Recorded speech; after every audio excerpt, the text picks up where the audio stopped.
সম্প্রতি ঢাকার ওয়াকফ অফিস থেকে সিরাজগঞ্জের সলঙ্গার অলিদহ গ্রামে জুম্মা মসজিদের কমিটি ঘোষণা করা হয়। তবে সেই কমিটি নিয়ে উঠেছে নানা অভিযোগ।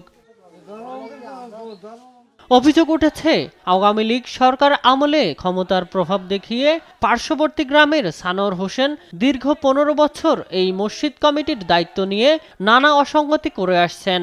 তিনি ঢাকার ওয়াকফ অফিস ম্যানেজ করে আওয়ামী লীগের পদধারী নেতাদের নিয়ে আবারও কমিটি গঠন করে নিয়ে এসেছেন। কৌশলে উপজেলা নির্বাহী কর্মকর্তাকে না জানিয়েই তাকে সভাপতি করা হয়েছে, আর সানোয়ার নিজে বসেছেন সাধারণ সম্পাদক পদে। এছাড়া তিনি সলঙ্গা ইউনিয়ন আওয়ামী লীগের সহসভাপতি। এলাকাবাসীর অভিযোগ, ধর্ম উপদেষ্টার সহকারী জেনে বুঝে আওয়ামী লীগকে আবারও পুনর্বাসন করেছে। আমরা এই আওয়ামী লীগ কমিটি চাই না, এটা আমার কথা। উনি এখানে আছে, ওনার সাথে যোগাযোগ করছে ধর্ম উপদেষ্টার এপিএফের সাথে। উনি বারবার ওই ওয়াকফ প্রশাসনে আসে, উনি কী করে না করে বোধ মোটা অঙ্কের টাকা পয়সা খাইছে।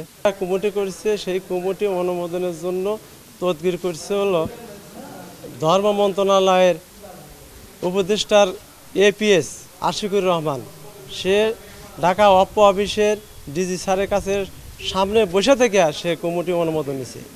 আমাদের সানোয়ার হোসেন সরকার আওয়ামী লীগের যিনি পেতাত্তা, উনি 11 সদস্য বিশিষ্ট একটি কমিটি ওয়াকফ অফিসে তিনি দিয়েছেন। আমরা এই বিষয়ে কোনো কিছুই জানি না। 11 সদস্য বিশিষ্ট, যার 7 জনে আওয়ামী লীগের ফৌজদারি নেতা। এছাড়াও তার বাড়ি অন্য জায়গায়, অন্য পাড়া।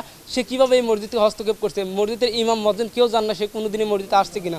আমরা এটাই আমাদের দাবি যে ধর্ম উপদেষ্টা দ্রুত এই বিষয়ে ব্যবস্থা নেবেন এবং ওয়াকফ অফিসের প্রশাসক ডিজি মহোদয় উনি দ্রুত আমাদের এই কমিটি, ওদের ওই কমিটি বাতিল করে আমাদের গ্রামের মানুষের দ্বারা সমর্থিত কমিটিকে অনুমোদন দেবেন। আমি করছেন জনাব সানোয়ার হোসেন যে আওয়ামী লীগের ফ্যাসিস্ট, সে ধর্ম উপদেষ্টা এপিএসকে ব্যবহার করে তার তদবিরের মাধ্যমে সে ওয়াকফের ডিজি মহোদয়কে বল প্রয়োগ করে সে নতুন কমিটি অনুমোদন করে নিয়ে আসছে, আমরা শুনতে পাচ্ছি।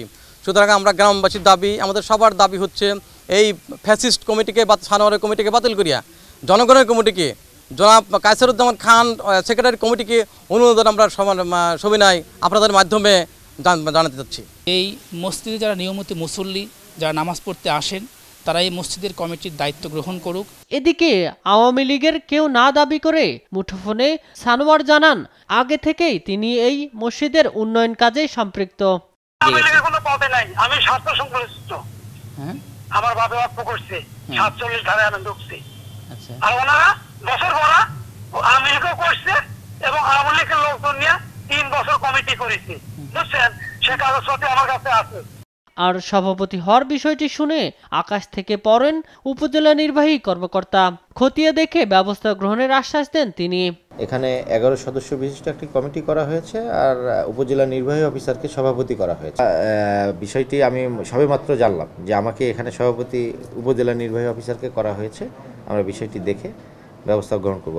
জুম্মা মসজিদের নামে রয়েছে একটি 27 বিঘার পুকুর, যার বার্ষিক আয় দিয়ে জুম্মা মসজিদ সহ গ্রামের আর 5টি মসজিদের উন্নয়ন কর্মকাণ্ড পরিচালনা হয়ে থাকে। দ্রুত আওয়ামী লীগ ও তার দোসরদের কমিটি থেকে সরিয়ে জনসাধারণের হাতে জুম্মা মসজিদের দায়িত্ব দেওয়ার দাবি গ্রামবাসীর। নিউজ ডেস্ক, দেশ টিভি।